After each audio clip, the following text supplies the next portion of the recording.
Hello, everybody. Welcome, welcome again. Want to thank you again for joining in for another session for ASEC. And my name is Pastor Kim Amerson, and we just want to welcome you, just appreciate you taking time out of your day to tune in. And hopefully we have a wonderful message again coming back about parenting. So this is another portion of it. And with me here today, I have Pastor Chasity Taylor, and I'm just glad to have you. Thank you for saying yes to this. And we're just kind of going to go back and forth, just talking about parenting. So hopefully you'll get something out of this. Hopefully we're able to help you.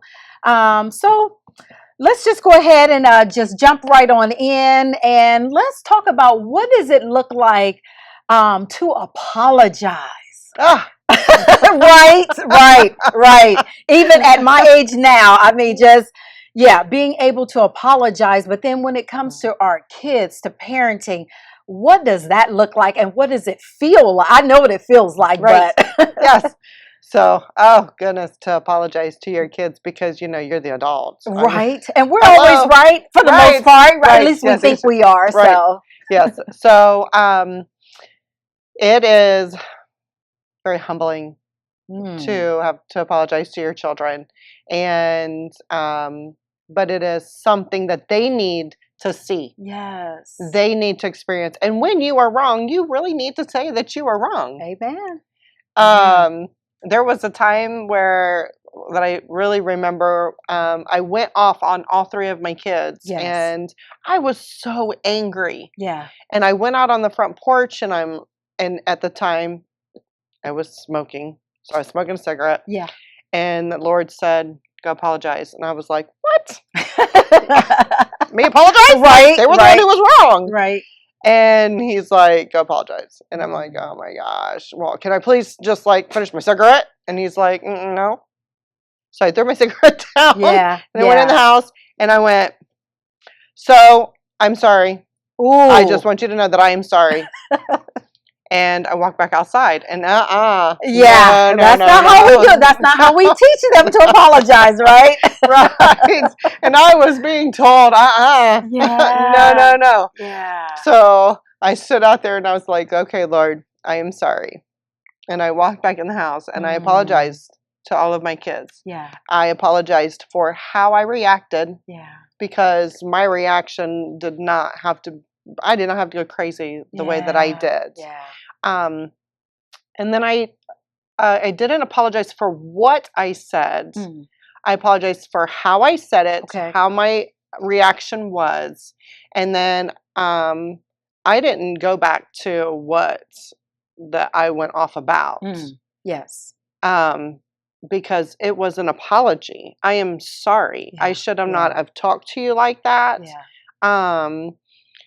It was really rude of me, and I apologize. Yeah. What they did was probably nothing. Yeah. Compared to what I had done. Yes. And it shows your kids that you're human too. Absolutely. And when we're wrong, we should apologize. Yes. So it did not feel good because I was throwing my temper tantrum. I didn't want to go there. I don't go to the house and apologize. No. Yes. But yeah. But I was so thankful that the Lord was on me. Right. About doing that. That's good. Because I had never done it before. I was always right. I'm mom. Yes. I'm the adult. And we're right. Exactly. Yeah, exactly. I'm that mom. Part right there. Yeah. So, we shouldn't have to apologize, right? Right. Is what we're thinking. But yes. Yeah. And something too that I've really learned is, God gives me grace and mercy. Yes. What in the world? What in the world? But he also, chastens the ones he loves, right? That's right. So please, Lord, yes, please, please.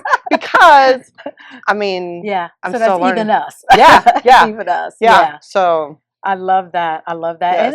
And like you said, it is very difficult to do. It is. But I feel that our kids, they need to see that. They need to see that we are humble enough that we can Yes. go back to them and apologize, because a lot of times it's not even them. You know, we have other things, life going on, and it's like the least little thing they do. Yes. You know, we just fly off the handle, and it's like, did it really take all that? Right. So it's okay to go back. Yes.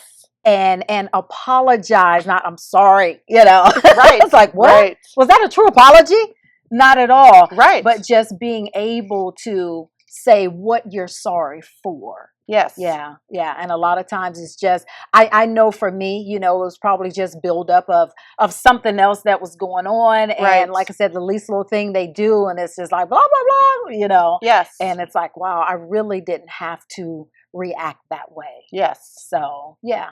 And it's also modeling in front of them again. Once again, I Yes. love that. I love and that. And I like how you pointed that out. You're going through things. Yes. And yes. then, you know, the kids do something and boom, it just, yes. you go off the handle. And it's okay to share that with them. Yes. Yeah. And then it helps us to remember. Yes. That, you know, when they come home from school or whatnot, and then, you know, we get the attitude, okay, hold up. Yes. Yes. Hold up. Yes. Let's talk. Yes. What's going on? Yes. I love absolutely. you. Because they're still learning how to deal with their emotions. Right. Just like right, we are right, as parents still. Right. Right. So if we can come and say, you know, I had a lot going on. Yes. I'm sorry, you did not deserve that. Right. You know, I love you. Please forgive me. Then when they're going through something, yes, then they like remember when Mom went a little crazy because yes. she was having a bad day. Okay, so here we go. Or bad days. Yes. yes, and it happens. It happens. It does. So yeah. It does. Yeah. So just knowing that it's okay. You know, yes. we get a pass too as parents. Right. We get a pass, and it's okay. We're gonna have those days, but don't stay in those days. Right. Come on out of it. Yes. And it's okay to go back to your child or whoever it is. It may not be your children. Mm-hmm. It could be, you know, another adult, you know, just it's okay to go back and apologize and say what you were upset about or whatever it was, yes. instead of just kind of leaving somebody hanging like I have no idea, you know, right. what was going on. So, but I love that, just being able, and like I said, our kids are going to model that, you know, we don't want them going off on, you know, another adult, a teacher or anyone like that. Right. And just, you know, if so, then have them to be able to, you know, having that humility to go back and say, okay, I'm sorry, I shouldn't have done this. I was upset about XYZ, and this yes. is why I did that. So yes. I love that. I love that. So yeah, I used to always tell my youngest, because you know, I would always tell her, you're the bigger person, you know, and she's like, Mom, I'm the youngest. I'm like, but you're still the bigger, you know, you're the bigger person. Right. You know, and she was like, am I smarter? Am I smarter than Jason and Amelia? I'm like, well, you know, if you think you are, you know. But I would always tell her that she was the bigger person because they were older. Mm-hmm. So of course, older kids are they're going to pick on their little, you know, the younger right. siblings all the time. Right. But I would tell her, and she would go at them as if she was their age. Like I said, she was my child, no fear whatsoever. But I could get her to kind of calm down a little bit. And I would tell her, you're the bigger person. Yes. You know, and I don't know, it worked for a very, very long time because she got excited about knowing, yeah, I am the bigger person. I you know, I can, you know, calm everything down for the household and things like that. So I would just tell her, you walk away. But she always wondered, why do I always have to be the one, you know? Right. But so, yeah, so that worked for a lot of years, just kind of feeding that into her. You're the bigger person. You're the bigger person. So whatever it takes. So those parents out there, if you're, you know, having 2 or 3 children, different personalities and different things like that, you know, you can kind of sew into each and every one of them just in a different way. So for me, it helped letting my youngest know that, hey, you're the bigger person. She's always said, oh, I'm the smartest one. It's like, yes, okay, you are what you say you are. Right. So I love that. I love that. Yes. Yes. Anything else you want to share about that? Just if you also, if you're struggling, and you don't know how to apologize, or you like really you don't want to apologize, talk to somebody, talk to another parent. Yes. Get a hold of us. We're not perfect by all means. Not at all. At all. And still learning, still learning. Yeah. So, yes. And I didn't learn the apology thing until Alexis and Austin were older. Wow. Wow. And, and Alexis even made the comment to me, probably in the last 10 years. Okay. She said, Mom, she said, I love you and I don't want you to take this wrong or anything. She goes, but I like the version of you that is with Robbie. Wow. Yes. High five on that. And I'm like, I love that. At first I was like, oh my gosh, I was terrible mom. Yes. No. She's like, no. She said, you were amazing, Mom. Yeah. She said, but I like this version that you are with Robbie. And that's a good thing. That's a good thing. Yeah. It is. Yeah. So, I mean, it takes time. It does. It takes a lot. Yeah. Yeah. And I think just knowing that, and my kids, if they're tuning in right now, they're just like, amen, amen, amen. Yes, she is like the best mom. But they tell me the same thing. Mm-hmm. Like, I like this. My oldest show, it says this new you. Yes. And it's like, and I love it too, just kind of being able to walk and step in a different path in our life now. Yes. But yeah, she's always like, yeah, I love the new Kim, the new you. Yes. And just being a better parent, because my two older, they seem to think that my youngest is spoiled and she gets anything from mom. The favorite? Yeah. She is the favorite. I'm like, no, I favor all of you guys. I love you like this way, but they're all my favorite. I always say, you're my favorite Jason, you're my favorite Amelia, you're my favorite Sylvia, they're all like my favorite, but they're like, she's the youngest and she got more, but it's like, okay, when everybody's at home, you can't do as much. Right. But as they slowly get out of the house and you're just left with one, it's like, okay, you want to need a new car? Get a car, Right. But you tend to do a little bit more. But here recently, I don't know, maybe about 4 or 5 years ago, my oldest daughter, and she said to me, she said, Mom, I understand why you did more for my youngest. And she said to me, she said, she deserved it. And it just, I don't know, it just kind of struck me really different, but she said she deserved it. And, she said, she worked hard in school. Just this child never picked up a book to study. She skipped a grade and she never studied for anything. So she had little behavior problems, but she always did well in school. But for my oldest daughter to say that, it was very, very rewarding, because I was starting to feel a little guilty, kind of pulling back a little bit, like, well, maybe I shouldn't. But I'm like, but she's the baby, Yes. Not at 24 years old, but she's still the baby. Right. But I just appreciated those words. And sometimes, I tell my kids that it's okay to encourage parents, encourage us.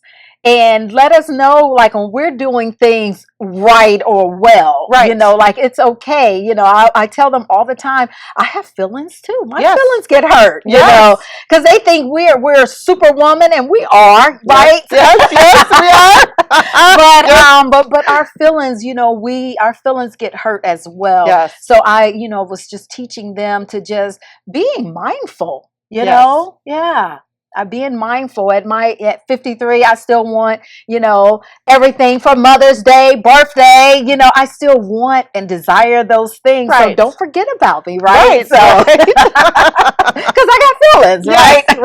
Right.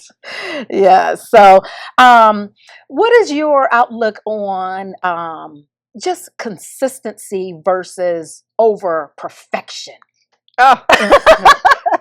What does that look like? I mean, do you strive for perfection, or just tell me more about that? So you look like you have some stories. Oh goodness. So we are athletic family. We all have played sports. Yes. And the whole house? Yes. And the Welcome funny to my world. Thank you. The funny thing is, Yes. it's not really funny, but Rob, myself, Alexis, Austin, and Robbie, when we played softball or baseball, yes, we were all a pitcher. All of us. Oh, yeah. Interesting. Yes. So, anyways, sports or school. Okay. It is always, you do your very best. Okay. And you're going to criticize yourself the worst, regardless. Yes. But if you do your very best and you strive for it, you're not going to be perfect. Right. You're not going to, but to strive for it, it is okay. But you've got to remember you're not perfect. Yeah. You know, this past year, Robbie had it wasn't a no-hitter. No, what is it? I don't know. No, it's not a no-hitter. Let's just say that Robbie pitched the whole game. Okay. And nobody made a point. Okay. Like, nobody came in. So it's called like a no-hitter, but it's not. So they made it to the base. They made it to the base. They just make it home. So they have no points. And that was a really cool thing. Like, we had so many parents come up to us and be like, you know, Robbie, that was so awesome. Robbie did such a good job. What was awesome about it? Right. Yeah. And, you know, we're proud of him. Yeah. And he's like, yeah, but it wasn't. And I was like, oh, no. Okay, but listen. Yeah. You're not going to be perfect. Yeah. But what you did, all of you as a team together. Yes. And what you did, you know, nobody scored and whatnot. Yeah. But being consistent. You have to be consistent. Yes. So, that you is know, the key. It is. You know, if I want to be good at pitching, then, well, when Robbie started off, it was 25 pitches a day, every day. Practice 25 pitches a day. Okay. And then same, you know, with me. That's what I did when I grew up, when, you know, my dad was teaching me. Yeah. Consistency with parenting. You have to be consistent. There you go. You have to be consistent. Why? And Why? You cannot change your mind either. Yes. If you say something, you have to follow through with it. Exactly. So if bedtime is at 9 o'clock. Absolutely. And bedtime is at 9 o'clock. Yes. If we're eating dinner at 6 o'clock, you better be home at 5:50. Yeah. To wash your hands, wash your face, get ready to eat at 6 o'clock. Okay. And you have to be consistent with it. There's now, of course, life happens. Yes. Things happen. You know, if we don't get to bed until 9:15 or, you know, whatnot, that's okay. Yeah. But no, like, it's 9 o'clock. Robbie still has a bedtime. Okay. Robbie still has a bedtime now. Does he go to bed when I tell him to go to bed? I'm sure he's probably like, Mom, please Probably not. No, I'm 17. Yeah. No. But, you know, like 10 o'clock, we're like, dude, you got to go to bed. Yes. Yes. You know, and it's for him. Yeah. Yes. It's for him. Absolutely. We don't want you tired when you go to work tomorrow or when you go to school tomorrow. That's right. Because you have to be on your best when you go. And it's just explaining that why. You know, the why behind the what. It is. And you know, that was something too that growing up, like, it's because I said so. Exactly. And it's like, that's not really working anymore. Yeah. Can you, like, why'd you say it? Yes. Can you tell me why, please? Yes, I will. Yes, I will tell you why. Wow. So just that perfection piece. My son, he loves to draw, and he drew a lot of pictures for Lima Senior, and they're probably like still up on the walls. But I tell you what, that was the most trying time with him because he is a perfectionist. Yes. Like, to the extreme, and even to this day. And that was always like the biggest complaint with his teachers. They're like, oh, he does great work. You know, he can draw, he can do all this, but it takes him forever. And he would get a bad grade, but he would finish what he was doing. And it's like, it didn't matter what his grade was. He just had to finish what he started. And it's like, it had to be just perfect. I'm just going to say, you know, in his mind, it had to just be right before he would submit it.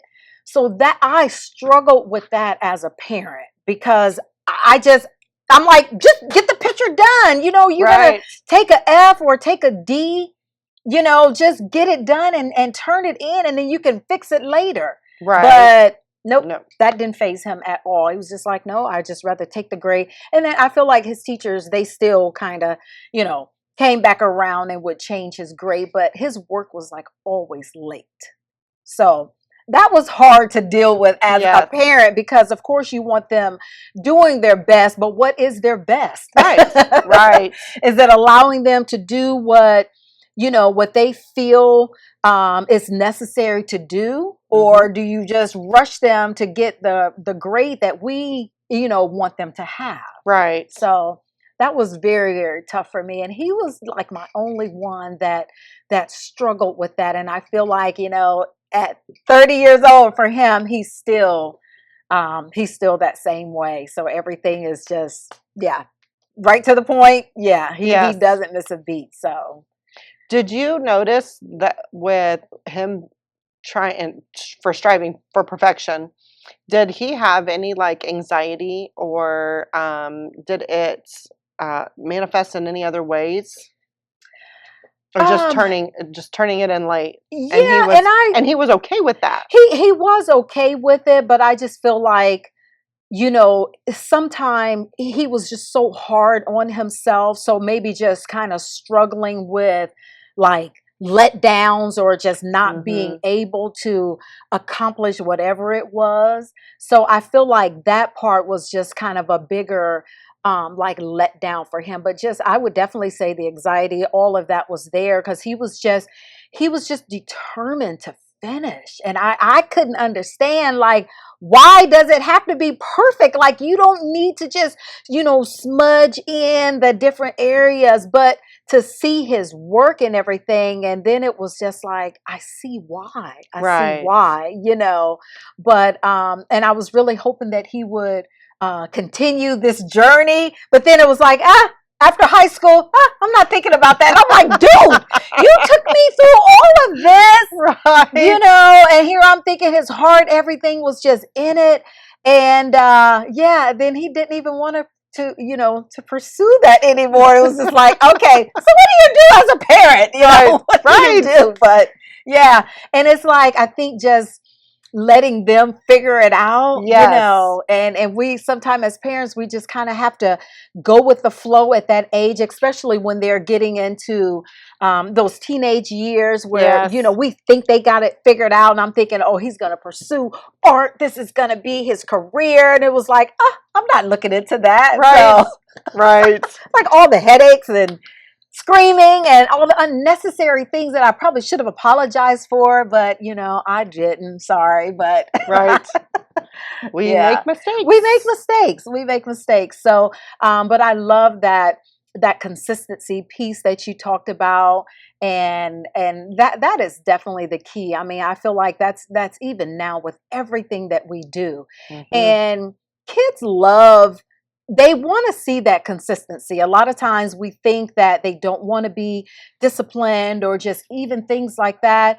When you're consistent about something, it will hold, you know. I think, you know, with myself, just even teaching third grade, I look forward to them coming in and it was just giving them a hug and just embracing them every single day. And a lot of times they'd hold back. They look at me and I'd say good morning. And they look at me like, what language are you speaking? You know, who says good morning to anybody? But as they seen me do it every single day, every morning they would come in, it was good morning, how are you? And when they leave out, and it got to a point where those students that never said good morning to me, you know, finally they're like, hi, good morning, you know.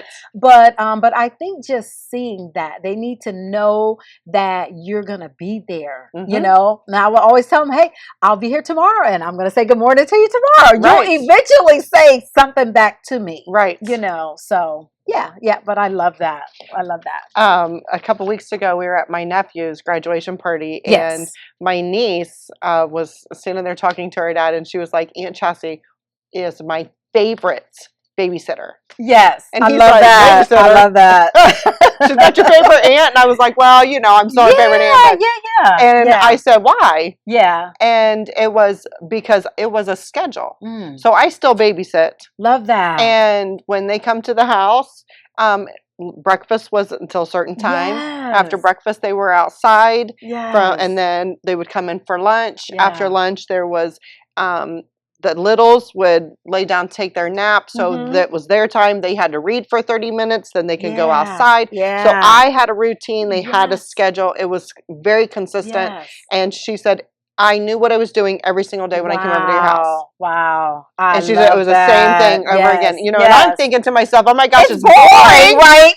Right. No. But it's sticking, you know, she remembered that. Yes. And she loved that. And so that right there tells you that having schedules and being consistent, it makes a huge difference in their life. And it helps them. Yes. Less stress, anxiety. That's number one. What to expect. We know what's coming next. Yes. I had one of my little cousins, and I couldn't figure out for a while why she wanted to stay at my house like on Saturday nights. And then finally her mother, you know, she told me like years later, and she said, my daughter, she wanted to stay at your house on Saturday nights because she knew every Sunday morning you were making pancakes, grits, eggs.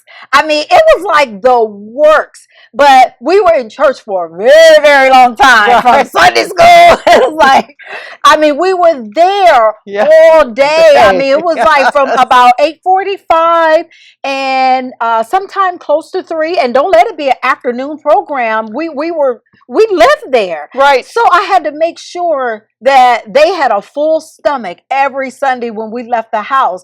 But she always wanted, just a little bitty girl, she always wanted to stay over. And I always did the homemade pancakes. It wasn't no out the box stuff. It was like, hey, we got homemade pancakes. Yes. But I always made a big breakfast. So, but it was just that consistency. She knew at my household, this is what we're doing. This is what Cousin Kim is doing on Sunday morning. So I want to be there, you know. But I love that we have this topic on parenting, because I feel like, I don't know, I've been a parent like for a long time, even when I didn't even know it, because I started babysitting when I was, I don't know, probably like in 4th grade. I started babysitting, and then my mother, she had custody of my 2 younger cousins, and they lived with us. And I look forward to ironing their little clothes and just dressing them. I probably turned them, and they were little baby dolls to me, you know, but once again, using my imagination, but just being able to dress them. And I did a lot of that at such a young age. And I can remember 4th, 5th grade, just babysitting, and my cousins, and they were just a year, 2 years younger than me, but they always wanted to come over, because it was just, I felt like I wanted to take care of them. I always felt like I could do something different to their hair. I can do their nails, do their little toes, just pamper, you know. And so that was just something that, and I felt like my entire life I've always had children, somebody else's children, or, you know, just taking care of them, providing for them, just showing that just to love on them. And that's definitely one of my grace gifts, is the gift of love. Because it's like, I know how to show love, because it's in me. It's in me, and I want everybody to know that you're loved. You know, so that's just kind of been my life, and why I feel like, you know, and just being able to step into children's ministry has just definitely opened up another door for me, another avenue, and just really being able to, because in the schools, you know, of course we can't teach, you know, about the Bible. So this is just kind of new awakening for me that I really have just loved that I've stepped into. So I just kind of really appreciate this. And yes. So, and I appreciate you just kind of, stepping into a teens role as well. I know we're kind of switching over a little bit, and you definitely have helped me out quite a bit just in teens ministry. So just appreciate you just being able to kind of bounce ideas back and forth off of each other. And yes. So, yeah, well, that's good. That's good. So even just kind of going back to our kids and just thinking about just the positive and the negatives. I feel like I was just that mom where everything was kind of like no for me. So quick little story behind that. I have 2 stepdaughters, and they always they created a song about me. Can you believe that? And the song was no. That was the song for me, and it hurt my feelings, It really hurt my feelings because they were just like, everything, Kim, can we have some water? No. Kim, can we have some food? No. Everything was just going back and forth, and it was funny at the time, but then I really had to think about it because I'm telling you, it struck me really hard, but I had to laugh. But for them to really take the time to make a song about me, and I was like, do I really say no? That much? It was like, go ask your daddy. No, go ask your daddy. No, but I don't know. So, but I just, I'm thinking like, how dare they? How dare you make a song? Right? I am raising you. You don't do me like that. But maybe I did use, the power of no, and so it just kind of stayed with me, and I think I kind of let it go a little bit, but I think thinking back on those moments, just I wish I had another word to use versus no for everything. So it's those positive and those negatives. And I think, as a young mother, because I had 2 stepchildren before I even had children of my own. So I was just really just trying to find my way. Yes. So no just flowed out really easy for everything. Just no, not right now, because as kids, they want everything they see. They want to do everything. And I don't know. So I just felt like saying no was easy to do. Oh my gosh. But that is so funny because Robbie will be like, I ain't even asking because I already going to say no. Exactly. I'm like, wait a minute. Yeah. And Alexis and Austin were like that too. They're like, you're gonna say no, so why even ask? Yeah, like, what? Yes, Wait a minute here. Yes. Wait a minute. And it's like we don't even really take a minute to listen to them. It's just like, can I? No. Right. It's like, oh yeah, what did you want to do? Yeah. I just want to go to bed. Right. Go to bed now. No. Yes. So what would you have done differently? I don't think that I would do anything different with the no.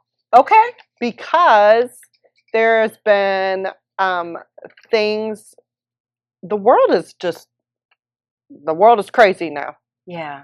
And, the kids wanting to spend the night at other people's houses and, no. So how was that growing up for you? Like, did your parents kind of let you what? Go here, you there? know what? I seriously was homesick.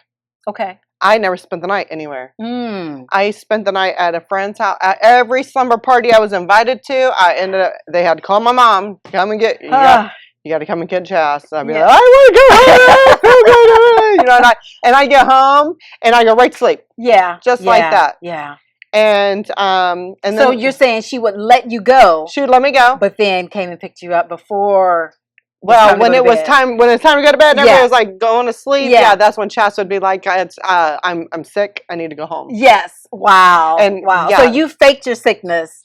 I really felt. I felt Okay. But I think I think I just what is that? I made myself yes, but then I felt it. Okay. Like, no, I need to be home. Yes. Okay. And then there was one time where I did spend the night with a friend, and I woke up and the Dad was behind us on the couch, and there was something going on the TV that I had never seen in my life. Okay, okay. So, yes. with that being said, being mindful. Mindful. Being mindful and aware. Yes. Where are your kids at? What are they doing? Who's there with them? Yes. Yeah, because growing up for myself. Do they have the same values? Exactly. Morals. Yes. Amen to that. My gosh. Yeah. And I tell my kids, God gave you to me. Yes. I am responsible for you. Absolutely. And if I say no, then no means no. You got to understand that I have a relationship with God. Yes. And He's going to let me know. Number one. Yeah. So, and there's been times too where, even with my mom, we would be on my way. Alexis, she'd want to spend the night with my mom. My mom would call, and I'd be like, okay, yeah, she can spend the night, and then I'd be on my way, and then I would just have a feeling. Yeah. And I'd get over there and I'd be like, I'm sorry, Mom, she's not staying. And she's like, nothing would happen. And I said, yeah, I know nothing would happen. Exactly. However, I'm not with me. going to go against what I'm feeling. I love that. And I'll tell Robbie. Robbie already knows. He's like, she has the feelings. Yes. she's got the feelings, so she's allowed to spend the night. Yes. So because it's crazy. You just don't know. You don't know. And I know for myself, I stayed the night. My mother had one friend, and that I could stay over there, but everybody else, I could never ever stay anywhere else. And she didn't play. Yes. She didn't play. And, and like I said, it was her best friend, and I could go there, but it took a little while. It was like, okay, we'll start out with a couple hours, but she didn't play. Yes, no. And then the same for my kids. If they're tuning in, they're probably typing in the chat, amen, Mom didn't let us go nowhere. Yes. But they could go over, to a sleepover, but when it was time for bed, guess who was pulling up? Yes. Yeah, because you're going to lay in your bed at night. You're not staying in. Now, your friends, I can host the sleepover. They can come over. I'm fine because I'm watching all y'all all night long, you know. But to be able to, I'm picking them up when it was time for bed. It is time to come home because because you don't know. You don't know. So just saying to you parents, don't let your kids stay the night. Don't send them to other people's homes. Oh, they're babysitting. This cousin. Oh, that's my cousin. That's my brother. That's my uncle. So what? No. It only takes a split second. Yes. So keep your eyes and your ears. Be aware and listen to your child. A lot of times things come out later in life. It'll be 15 years and they'll tell you, oh, Mom, remember when I stayed with Uncle Johnny? Yeah. And, you don't want that to happen. So you're accountable. You're responsible for your child. So keep your eyes on them at all times. Don't let them just wander off and, they're with their friends. Well, who's at the friend's house? Right. Isn't that crazy uncle? That's laying on the couch and, won't move. And this is his house and taking over. But keep just being aware, being knowledgeable, knowing who's at what place, who's in the household. I would just say, don't let them stay the night. No. Okay. They're your children. You make time for them. You make arrangements. I just didn't allow my kids to go. I really didn't because I just didn't trust it, because like I said, it only takes a split second and I don't want to hear about a story, 15, 20 years from now, them telling me about somebody and it was like, I knew it not to send you. So I didn't. Right. So go ahead. And don't be afraid to offend either. Yes, absolutely. That part. Yes. The parents. Yes. And it's okay. Yes. They can I don't come know and you they like can, that. Right. They can come and they can hang out for a couple of hours, but they're coming home when it is time for them to go to bed. Because I want you to feel the same way about Absolutely. me. Don't be so free to just send your child to my house like, oh, it's okay. She's cool. No. Do you really know I'm cool? Do you really? She said, look, do you really know that? but don't be that vulnerable and that free to just send your child. Right. Like, yeah. Right. Yeah. Find out, get to know the parent, get to know who's in the household, what's going on. You know, they could be all over there, you know, getting high, you know, then your child is bringing that back home, you know? So just being mindful of that. So I love that. That is like, that topic can go on like forever. Gosh. But just I think just being aware. Don't allow your children, even when they're going to basketball camps and oh, we at the coach house, you know, like why are you with the coach, you know? Yeah, so don't be so free with that. You know, if they're going on different trips, get in your car and you go there and see what's going on. No, don't just trust that, oh, they're in a camp and you never show up and you can't. My kids went to summer camp, to Ohio Northern basketball camp. Guess who was showing up by the time the bus got there? You were there. I'm just here to help unpack it. I need to see the room. I need to see your roommate. Mine weren't allowed to go. Yeah, I didn't let mine go. Yeah, I need to see the whole environment. Yeah, and same thing when they went off to college. You know, I was connecting with the child. Yes. Before my kids arrive, if they had a roommate, you know, I want to know, okay, who your mama? I think, who is your mom? Can I talk to your mom? You know, I always made it seem like, oh, I want to just find out if, you know, if they're going to buy the refrigerator or do I need to get the microwave? Right. You know, but you get to know that person, you know, getting to know the parents. And then, you know, I tell my daughter, FaceTime me, I need to see this person. I need to, you know, see what they're doing. And I'll never forget this quick little story.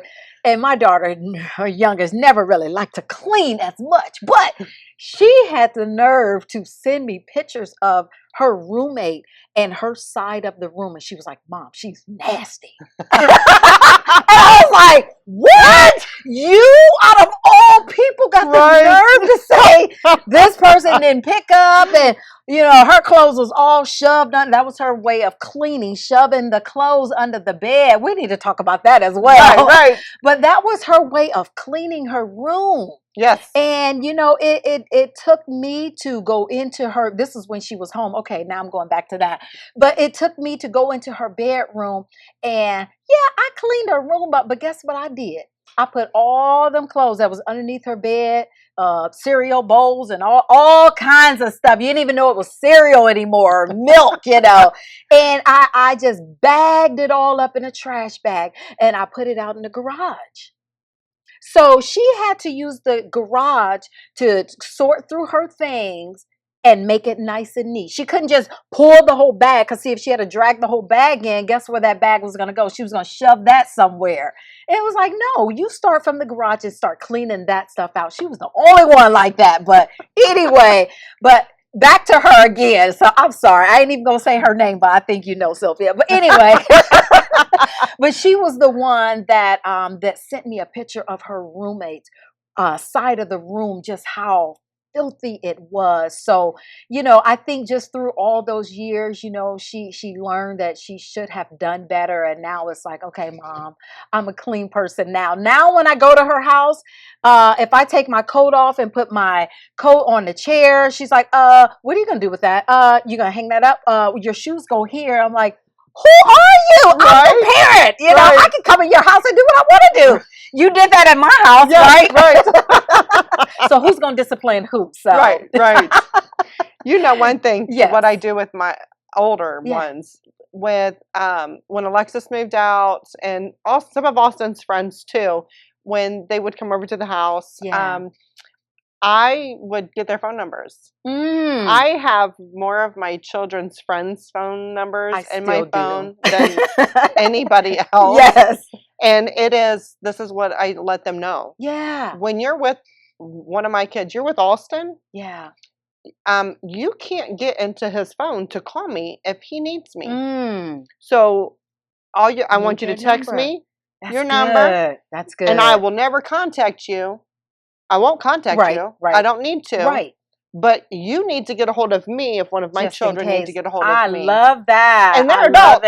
They're adults. Yes. but I'm still. I love that. I love that. And even connecting with the parents as well. So yeah, I would have their friend's number. Yeah, I still have, I'm like, who is this? Who is this? I have Austin's from Robbie. And even now they'll be like, Mom, why do you need that now? Right. And just, with them even being off in college, it's like just anytime your kids are away, you need those contact numbers. Don't just get the child, get that parent's number as well. Right. Just in case you can't get a hold of. So if I couldn't reach my child, I'm calling the friend, and then I'm calling the friend's parents. Like, have you heard from your son? Right. Because I can't get a hold of my son at all. So yeah, but it's definitely good. So just another little nugget we're going to throw in there for you, just keeping those contact numbers, because you need that. You need that because emergencies, things come up.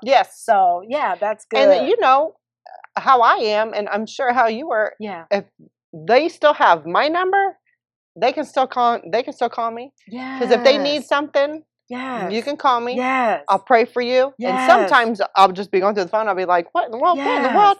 And then, okay, Lord. And I'll pray for them. I love that. Like, okay, so this person is still on my mind. Okay, we're going to pray for them. Yes. And I love that you just brought that up, because right before this session, I just was looking at my phone and I have a message from one of my daughter's friends. Oh, wow. And and I'm looking and she's like, hi, Miss Kim. And I'm like, she said, can you give me a call when you get a chance? So I'll be reaching out to her. So, And I'm like, okay, I haven't seen this young lady in years. So, so she just sent me a text message. So, that is awesome. Yeah, I love that you said that. And how the Lord will bring it all together. Absolutely, and that's what He does. Yes, that's what He does best. So, all right, well, we're going to go ahead and sign off for another ASEC session. Just want to thank you all once again for just tuning in to the broadcast. We hope that you're getting something out of it. I know that we have a lot to share, a lot to offer. Being a parent, you're a mother of 3. I'm a mother of 3. Right. How awesome is that? We have a lot of information that we can share with you. And we're just asking you to just stay tuned, join in with us on next Sunday, and have a great evening.